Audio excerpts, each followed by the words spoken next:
সাধু ব্যক্তি মনে হয়। আমরা তাকে ভগবানের মতো দেখি। আজব মানুষ নাকি আদিম মানুষ? চান্দামারির রাজপুর গ্রামের সুবল বর্মনকে দেখলে অনেক কিছুই গুলিয়ে যায়। এলাকার বাসিন্দারা ডাকেন ল্যাংটা সুবল। 43 বছরের লোকটি জন্মের পর থেকে কোনোদিন জামা প্যান্ট অঙ্গে ছোঁয়াননি। শরীরের অসুবিধা হয়, যার জন্যই পড়ি না। তাছাড়া আজকে আমি সুস্থ সবল মানুষ। লজ্জা দূর করার এক ফালি কাপড়ও কি গায়ে রাখা যায় না? অসুস্থ হয়ে যায়, শরীরে দাঁত লাগে যায়, মুখ দিয়ে গোল্লা বের হয়ে যায়।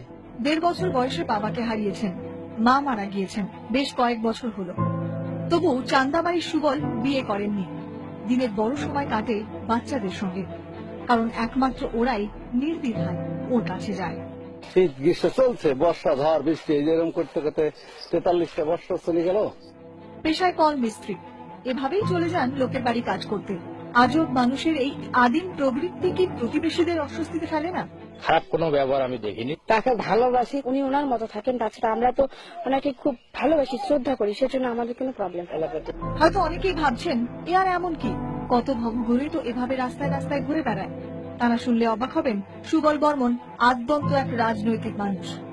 আমি বিজেপি করি সেই প্রায় ধরে নাও 95 থেকে।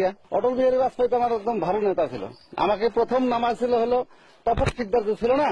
জেড যুগে দাঁড়িয়েও এমন নজির আছে যা কিন্তু অবাক করে দেওয়ার মতো। এমনও তাহলে হয়? সব শেষে শুরুর প্রশ্নটাই ঘুরে ফিরে আসে, আজব মানুষ নাকি আদিম মানুষ? কোচবিহার থেকে সুমন কল্যাণ ভদ্রের রিপোর্ট, 24 ঘন্টা।